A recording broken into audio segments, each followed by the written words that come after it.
तो सर ये हिंदू खतरे में इनके लिए कब तक रहेगा, कब तक ये हिंदू को खतरे में रखेंगे?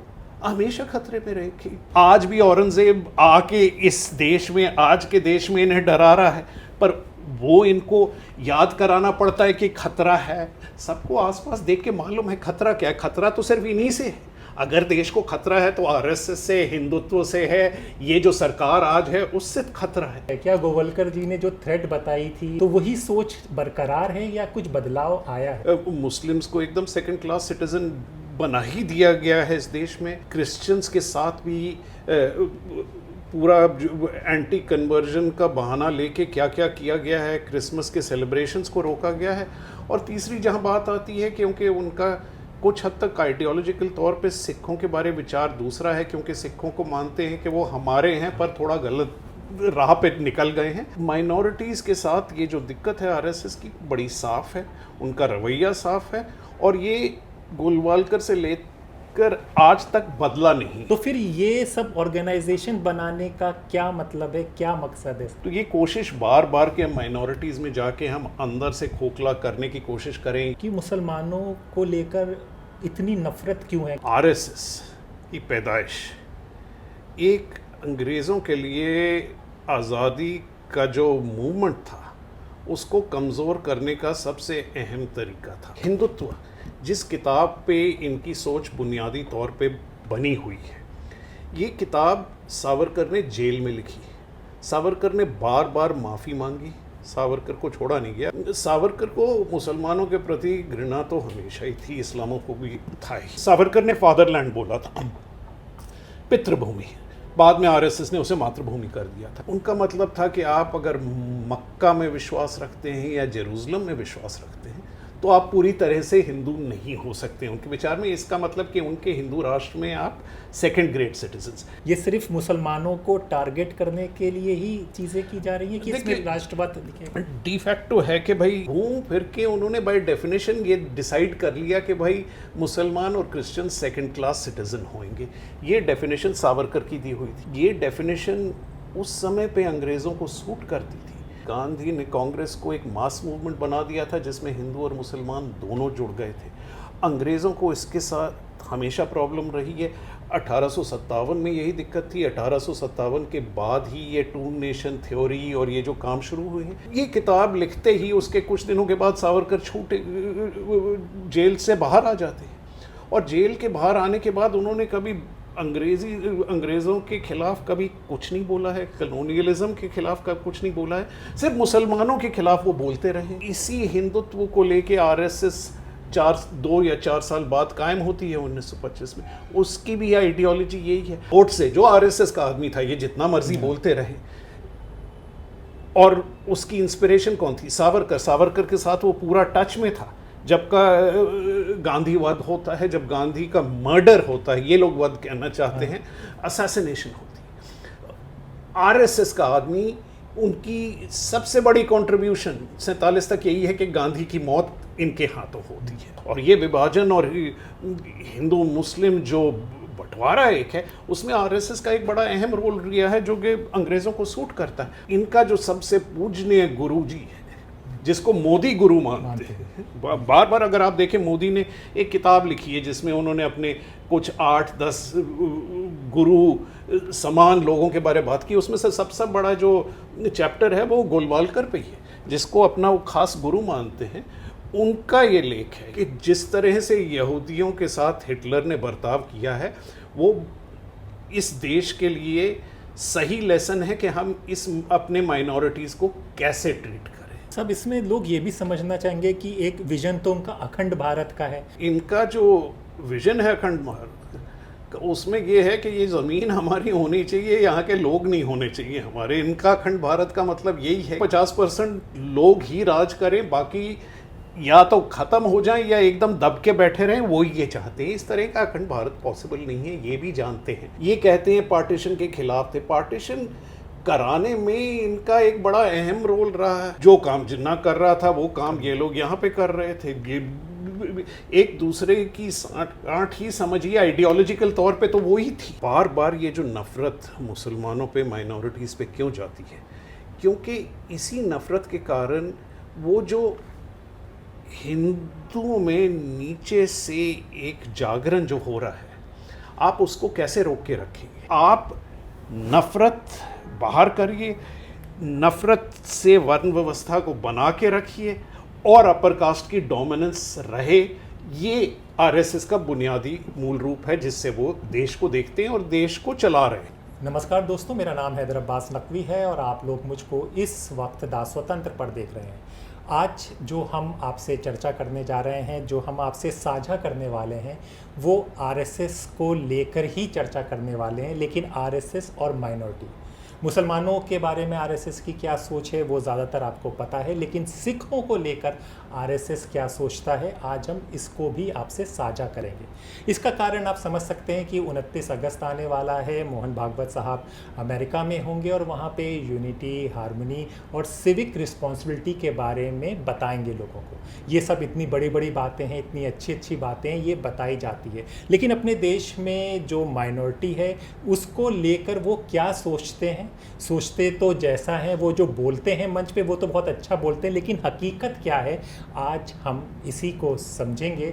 और आप देख सकते हैं कि हमारे साथ हरतोष सिंह भल साहब हैं, कारवां मैगज़ीन के पॉलिटिकल एडिटर हैं। इनसे बेहतर कोई नहीं जो आपको समझा सकेगा और साझा कर पाएगा। साहब बहुत बहुत शुक्रिया दा स्वतंत्र से बात करने के लिए।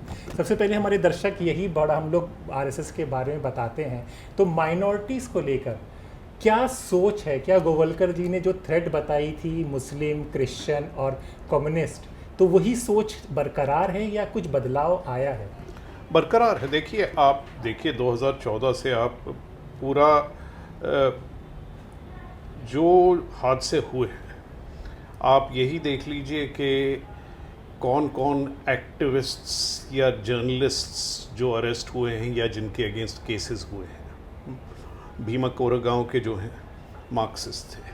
बाकी आप देखिए कि जब वो टारगेट भी करते हैं, अब ऑल्ट न्यूज़ में आपने टारगेट करना है तो प्रतीक सिन्हा और ज़ुबैर दोनों हैं, पर जाते वो ज़ुबैर के पीछे हैं, राना अयूब के पीछे गए हैं।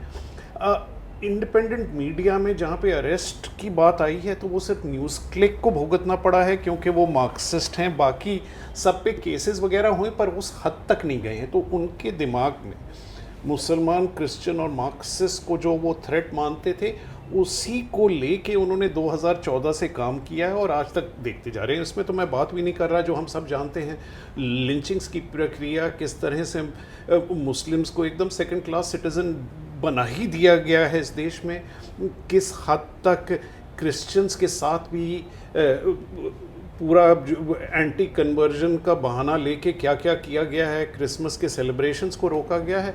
और तीसरी जहां बात आती है, क्योंकि उनका कुछ हद तक आइडियोलॉजिकल तौर पे सिखों के बारे विचार दूसरा है, क्योंकि सिखों को मानते हैं कि वो हमारे हैं पर थोड़ा गलत राह पे निकल गए हैं, तो उनको फिर सोचते हैं कि उनको खालिस्तानियों ने बहका दिया है। पर वहाँ पे भी ये अलग अलग तरह की प्रॉब्लम है। तो माइनॉरिटीज़ के साथ ये जो दिक्कत है आरएसएस की बड़ी साफ़ है, उनका रवैया साफ़ है और ये गोलवालकर से लेकर आज तक बदला नहीं है। पर साहब, लोग जो आम जनता है वो ये देखती है, मंचों पर जो बातें होती हैं तो मुस्लिम राष्ट्रीय मंच का जिक्र आ जाता है कि देखिए हम लोग मुसलमानों के साथ कितने साथ हैं, ऐसी बीजेपी का मुस्लिम मोर्चा भी आ जाता है।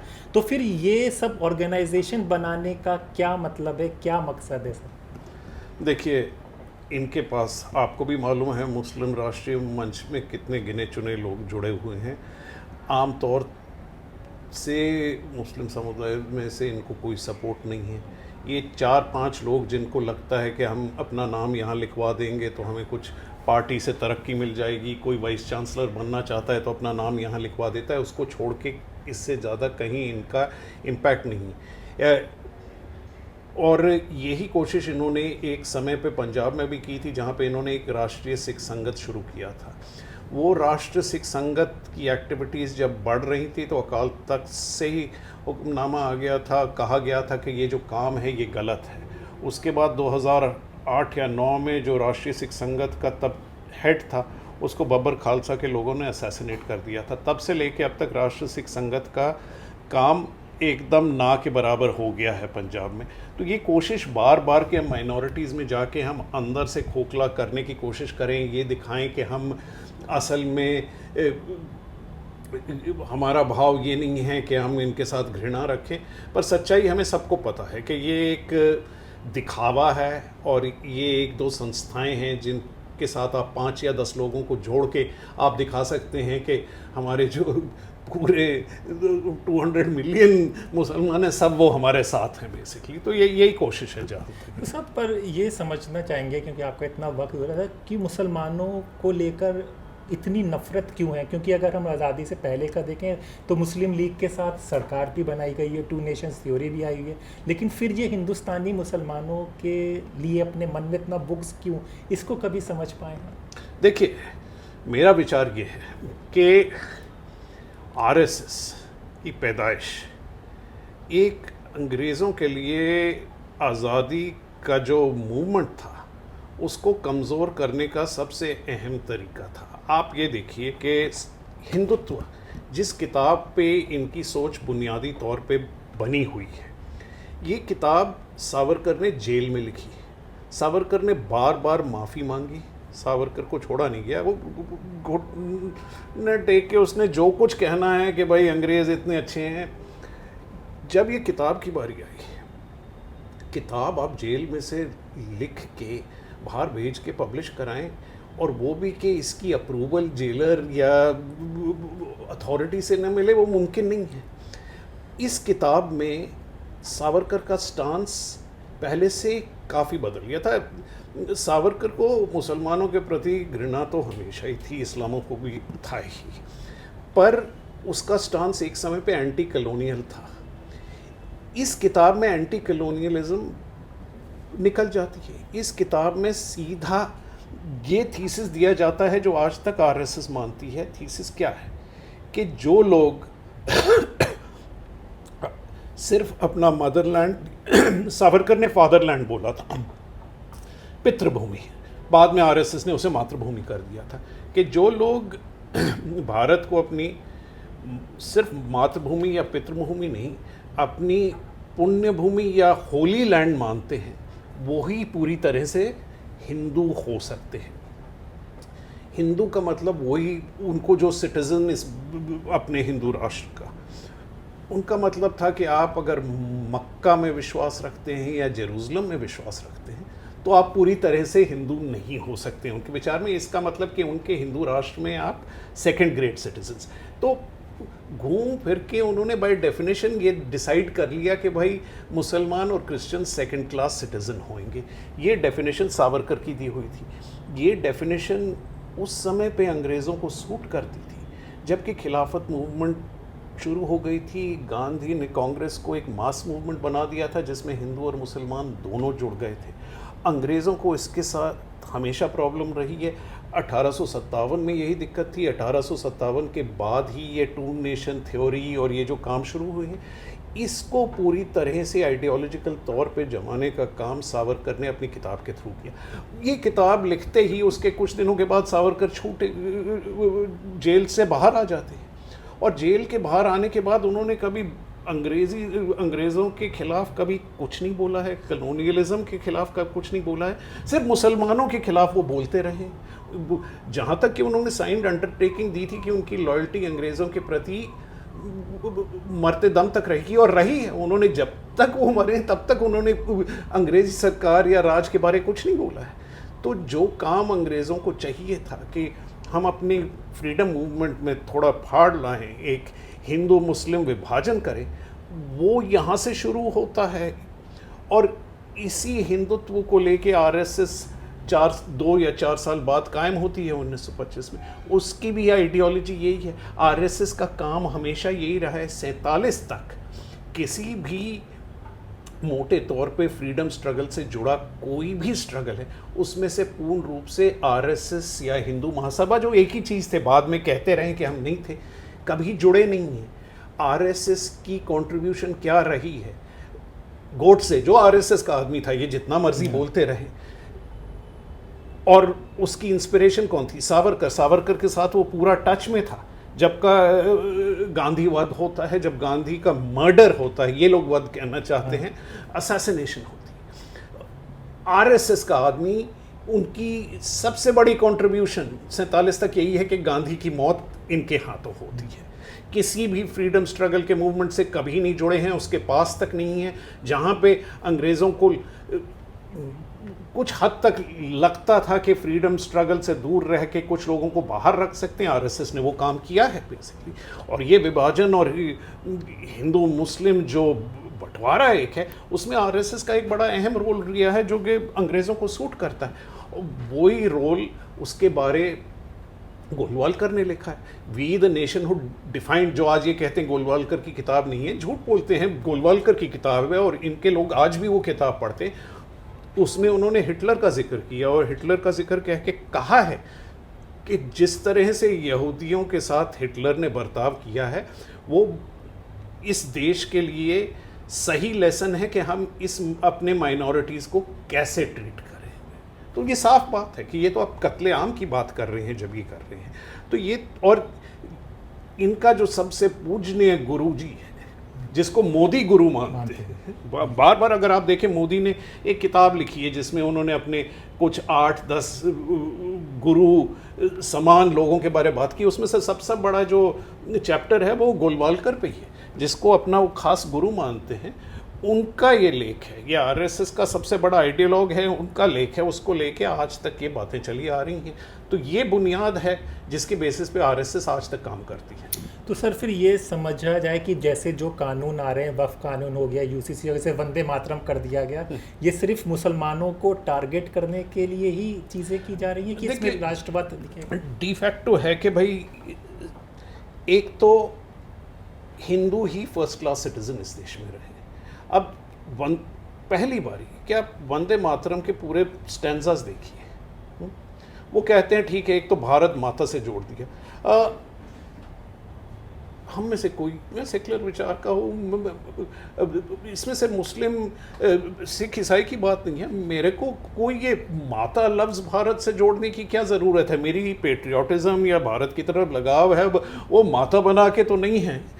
ये बोलना चाहते हैं बोलें ज़रूर, पर उसके आगे आप पढ़िए ये 2 स्टैंजा तो चलिए आर्ग्यूमेंट हो सकती है कि फ्रीडम स्ट्रगल के साथ जुड़े थे गांधी और टैगोर की ये आर्ग्यूमेंट थी,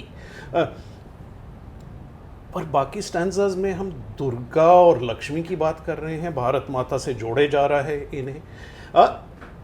मेरे लिए तो ये बेबुनियाद सी बात लगती है, मेरे लिए तो ये नेशनल सॉन्ग हो नहीं सकता है। एक सेकुलर आदमी के लिए ये किस तरह का नेशनल सॉन्ग है। और जिस देश में अनेक धर्म हैं, लोगों की विश्वास है, एक नेशनल सॉन्ग में वो सब रिफ्लेक्ट होना चाहिए। आप सिर्फ एक धर्म विशेष जिसको आप पूरे देश का धर्म बनाना चाहते हैं, सिर्फ उसी की प्रतिमाएं हैं इस गाने में रिफ्लेक्ट होती हैं।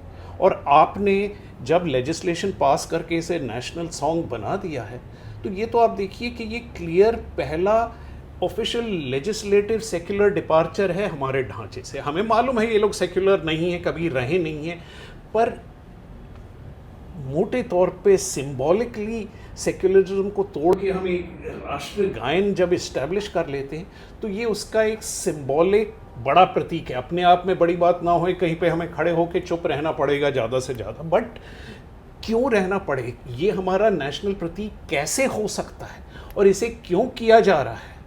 आप गाना चाहते हैं आप गाएं, कोई रोक थोड़ी रहा है, पर हर एक आदमी, हर एक सिटीजन जो इस देश का है, उनको गाने की क्या ज़रूरत है जिस गाने में उनका विश्वास नहीं है, जिससे वो समर्थन में नहीं है। ये कैसा एक नेशन का एग्जामिनेशन हो सकता है। तो ये सारी जो चीज़ें हो रही हैं ये इसी लिए हो रही हैं। हम यूसीसी पे कई चीज़ें बात कर सकते हैं, पर जो लोग यूसीसी की बात करते हैं और यूसीसी लाना चाहते हैं, उनका मंशा हमें मालूम है। हमने देखा हुआ है उत्तराखंड में क्या हो रहा है। और जहाँ तक बात हुई है 370 का स्टेटस आपने कश्मीर में बदला है, स्पेशल स्टेटस कई पहाड़ों के क्षेत्रों में है, उसकी आप बात नहीं करते हैं। जब तक स्टेट ऐसा है जहाँ पे क्या कहते हैं मूल तौर पे मेजॉरिटी हिंदू है, तो वहाँ पे आपको स्पेशल स्टेटस से कोई दिक्कत नहीं है। तो ख़ास तौर से आपको हर चीज़ में ये बातें दिखती हैं और सामने जाहिर है कि यही उनका काम है, यही वो करना चाहते हैं और यही वो कर रहे हैं। तो साहब इसमें लोग ये भी समझना चाहेंगे कि एक विजन तो उनका अखंड भारत का है, फिर उसमें रजिस्ट्रेशन का भी सवाल हो जाता है कि बिना रजिस्ट्रेशन के, फिर उसमें तो अखंड भारत में फिर माइनॉरिटी तो रहेगी, मुसलमान तो रहेंगे, तो उसको लेकर क्या सोच रहे हैं? नहीं, इनका जो आप सोचिए, इनका जो विजन है अखंड भारत, उसमें ये है कि ये ज़मीन हमारी होनी चाहिए, यहाँ के लोग नहीं होने चाहिए हमारे। इनका अखंड भारत का मतलब यही है कि आज तो अगर आप अखंड भारत देख लें तो बांग्लादेश से पाकिस्तान, इनका जो भी पूरा दायरा है उसमें हिंदुओं की पॉपुलेशन 50% के आसपास होगी, थोड़ी ज़्यादा होगी, थोड़ी कम होगी, मेरे को एग्जैक्ट, पर ये चाहते हैं कि वो पूरा अखंड भारत इनका होए और सिर्फ ये 50% लोग ही राज करें, बाकी या तो ख़त्म हो जाएं या एकदम दब के बैठे रहें, वो ये चाहते हैं। इस तरह का अखंड भारत पॉसिबल नहीं है, ये भी जानते हैं, पर ये एक प्रेशर बनाने के लिए, ये एक इमेज बनाने के लिए ये कहते हैं पार्टीशन के खिलाफ थे। पार्टीशन कराने में इनका एक बड़ा अहम रोल रहा है।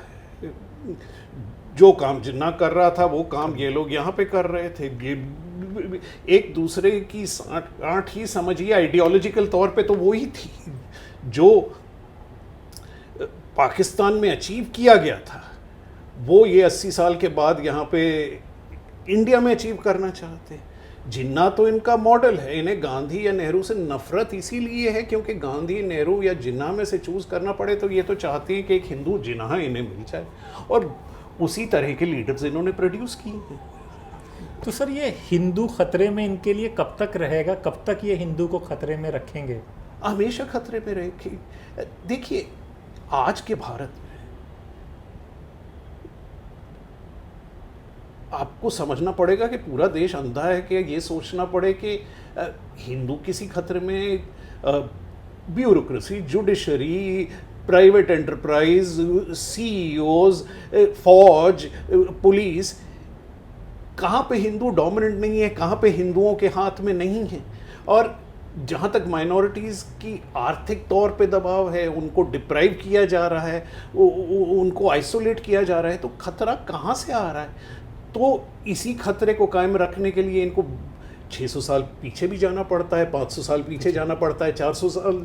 जैसे कि आज भी औरंगज़ेब आके इस देश में, आज के देश में इन्हें डरा रहा है, पर वो इनको याद कराना पड़ता है कि खतरा है। सबको आसपास देख के मालूम है खतरा क्या है। खतरा तो सिर्फ इन्हीं से है। अगर देश को खतरा है तो आरएसएस से, हिंदुत्व से है, ये जो सरकार आज है उससे खतरा है। पर इशारा कहीं और करना चाहते हैं, उस कम्युनलिज्म जिसका वो बार बार फ़ायदा लेते हैं। जब भी इन्हें वोट की ज़रूरत होती है तो उनको ये याद आ जाता है, और ये खतरा उनका बुनियादी तौर पे एक बेसिस है जिसके बेसिस पे वो जीते हैं या रहते हैं। सब हमारा ना पंजाब का दौरा रहा था, क्योंकि जब यहाँ पर बात हुई तो यहाँ पता चला कि सिखों को वो हिंदू मानते हैं, लेकिन सिख कहते हैं कि हम हिंदू नहीं हैं। सिख कभी हिंदू थे भी नहीं। अगर सिख हिंदू होते तो विवाद किस बात का था? आप देख लीजिए कि आर्य समाज ने 19वीं सेंचुरी के एंड में भी यही कोशिश की थी, और तब एक बड़ी अहम किताब लिखी गई थी कान सिंह नाभा करके, जिसमें साफ तौर पे वो हिंदी में लिखी थी, हिंदी में लिखी थी, सिखों को समझाने के लिए नहीं, कि ये लोग जो हैं इनको समझाने के लिए कि हम हिंदू नहीं हैं। सिख और कुछ भी हों, पर वो हिंदू नहीं है, ना अपने आप को कभी हिंदू माना है, ना वो अपने आप को मानेंगे, ना आगे जाके कोई उन्हें कन्विंस कर सकता है कि वो हिंदू हैं। तो इस बात से ही लेके ये साफ हो जाता है। देखिए पंजाब में पिछले 70-80 साल से लेके पिछले 40 साल में भी काफ़ी कुछ बीता है।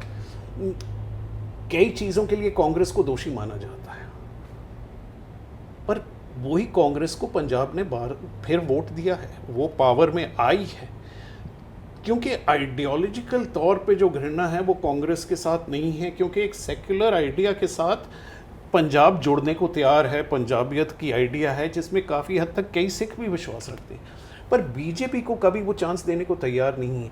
इस हादसे में उस हद तक बीजेपी ना इन्वॉल्व हुई जिस तरह से कांग्रेस इन्वॉल्व थी, तब भी बीजेपी को पंजाब में सिखों के वोट नहीं पड़ते। इसी कारण से नहीं पड़ते हैं क्योंकि एक आइडियोलॉजिकल, एक बुनियादी तौर पे जो विश्वास बीजेपी का है वो सिखों के लिए सही नहीं बैठता है और ना बैठेगा। तो हमेशा बीजेपी की कोशिश यही है कि कुछ गिने चुने सीटों पे वो लड़े, कोई अलायंस बनाए, पंजाब की बाकी पार्टी में उथल पुथल करें। यही काम आपने देखा है, कभी कोई अमृतपाल आ जाता है, कभी वो 4 दिन के लिए सतलुज फिल्म को रिलीज़ कर देते हैं, 4 दिन के बाद उसे बंद कर देते हैं। अपने अकाली दल जो इन्हीं के साथ मिला हुआ है उसके थ्रू कुछ और काम शुरू कर देते हैं। ये चाहते हैं कि विवाद बुनियादी तौर में पंजाब में बना रहे, जितने पंजाब में लोग बंटे रहें, कुछ सीट इनके पास आ जाएंगी, कुछ अकालियों के पास आ जाएंगी, बाकी सीटें बिखर जाएं कांग्रेस हाथ में, तो इनके हाथ में कुछ सत्ता पे कंट्रोल आ जाए जो पंजाब में कभी नहीं इनके पास आया। आज देख लीजिए पूरे नॉर्थ इंडिया में ऊपर देखिए तो विंध्यास के ऊपर एक ही स्टेट दिखता है जहाँ पे ये कभी पावर में नहीं रहे हैं। इनको वो दिक्कत है। सर बस एक आखिरी सवाल और आपसे कि ये भी सुना है माइनॉरिटी के साथ तो दिक्कत है, जो परेशानियां हैं, लेकिन हिंदुओं की भी सारी कास्ट, सबको तो हिंदू कहते हैं, लेकिन जो जातियों पर आ जाते हैं तो उनके साथ भी जो दिखता है, मतलब भले ही ये ना कहते हैं, जैसे भी खड़गे साहब के साथ कर दिया गया, तो ये सब भी बराबर चलता रहता है। तो ये सोच का ही हिस्सा ही है एकदम। देखिए जो उन्होंने मुस्लिम्स के बारे में कहा था, बार बार ये जो नफ़रत मुसलमानों पे, माइनॉरिटीज़ पे क्यों जाती है, क्योंकि इसी नफ़रत के कारण वो जो हिंदुओं में नीचे से एक जागरण जो हो रहा है, आप उसको कैसे रोक के रखेंगे। 1990 तक देखिए मंडल मूवमेंट शुरू हो गई है, लालू मुलायम निकल के आ रहे हैं, कांशीराम ने एक हाहाई कर दी थी। तब से लेके आज तक देखिए कि इन्होंने इस मूवमेंट को कैसे संभाला है कि जो नीचे से उलटफेर हिंदुइज्म में हो रहा था उसको आप बाहर नफ़रत की आँखों से बाहर की तरफ डायरेक्ट कर दें, तो लोगों के को जो इक्वालिटी हिंदुइज्म में आनी चाहिए उसकी कोशिशों को आप नाकाम कर दें। और ये 1925 से ही लेके, क्योंकि बार बार संघ ने साफ कह दिया है कि हाँ चलिए हम छूत अछूत के खिलाफ हैं, जातियों पे कुछ कह देंगे, पर कहते हैं हम वर्ण जो संस्था है, वो व्यवस्था है, उसमें हम विश्वास रखते हैं। आप वर्ण व्यवस्था में विश्वास रखते हैं तो बराबरी कहाँ से आ जाएगी। 4 वर्ण हैं, उनमें बराबरी कैसे हो सकती है। और आप देख रहे हैं कि जब से बीजेपी पावर में आ रही है, ज़रूर है ये कि उन्होंने काम ईबीसीज में, दलितों में बहुत काम किया है, पर उस काम को उनका इस्तेमाल करने के लिए किया है, क्योंकि आप अगर यूनियन कैबिनेट देखिए, पावरफुल पोजीशंस देखिए, 1990 के बाद पहली बार ये ऐसे हुआ है कि अपर कास्ट की डोमिनेंस फिर से वापस आ गई। आपको फिर ब्राह्मण प्राइम मिनिस्टर, चीफ मिनिस्टर्स दिख रहे हैं, आपको ठाकुर चीफ मिनिस्टर दिख रहे हैं। जो रिप्रेजेंटेशन बड़े पदों पे आई थी बाकी कास्टों को, उनको फिर से कम किया जा रहा है। तो इनकी कोशिश वही रही है कि आप नफ़रत बाहर करिए, नफ़रत से वर्ण व्यवस्था को बना के रखिए और अपर कास्ट की डोमिनेंस रहे। ये आरएसएस का बुनियादी मूल रूप है जिससे वो देश को देखते हैं और देश को चला रहे हैं। सर ये जो अभी ये प्रोटेस्ट हुआ है युवाओं का, तो आपको लगता है इसी युवा प्रोटेस्ट में जो एक सोच है आरएसएस की, ये एक्सपोज हुई है, लोग समझे हैं सब चीज़ों को? देखिए ये तो आगे जाके पता चलेगा, क्योंकि इस प्रोटेस्ट में अभी तक जो इस प्रोटेस्ट की आइडियोलॉजी क्या है उसको हमें आगे समझना होगा। मैं इस पे अभी कोई कमिटमेंट या कमेंट नहीं देना चाहता हूँ, क्योंकि देखिए मोदी के अगेंस्ट नफ़रत रही है। इतना ज़रूर कहा गया है कि हिंदू मुस्लिम बार बार करते हैं, पर इसमें आरएसएस के प्रति क्या सोच है, सीजेपी आरएसएस या आइडियोलॉजी के बारे क्या सोचता है, अभी तक सामने बात आई नहीं है। मेरे को अपने ये डर है कि सीजेपी की सोच थोड़ी आप जैसी है कि हम कई गंभीर मुद्दों से ज़रा दूर रहें और हम स्कूल की बिल्डिंग की बात करेंगे तो पर हम करिकुलम में क्या पढ़ाना चाहिए उसकी बात नहीं करेंगे, उससे विवाद हो सकता है। पर जो उस दिन मूवमेंट हुई थी 20 तारीख को, वो सिर्फ सीजेपी तक नहीं सीमित थी, उसमें बहुत लोग शामिल था और उनमें से कई लोग थे जो आरएसएस के सोच के खिलाफ थे। अगर वो उभर के आती है तभी हमें आगे की कोई उम्मीद है, क्योंकि सिर्फ सत्ता पलटने से कुछ नहीं होएगा। ये एक आरएसएस की जो व्यवस्था जिसने इस देश को जकड़ लिया है, जब तक उससे नहीं हम छूट पाएंगे तो हम बराबर तौर पे एज सेक्युलर सिटीजन्स, एज मुसलमान, एज क्रिश्चियंस, एज सिख और एक अच्छे हिंदू नागरिक की तरह इस देश में नहीं रह सकते हैं। पर सर आपको उम्मीद है कि इससे चुंगल से छूट पाएगा देश से? देखिए, उम्मीद तो हमेशा होनी चाहिए, जो भी है कोशिश तो हमेशा अरे आगे क्या होगा उसका कुछ नहीं कह सकता, पर हमें आज क्या करना है और क्या सच बोलना है वो तो हमें मालूम है ना। बस शुक्रिया साहब, आपने वक्त दिया। मुझे उम्मीद है कि आप लोगों को सारे सवालों के जवाब मिल गए होंगे। तो अपने दोस्त हैदर अब्बास नकवी को इजाज़त दें, फिर होगी मुलाकात ऐसी चर्चा के साथ। तब तक के लिए नमस्कार।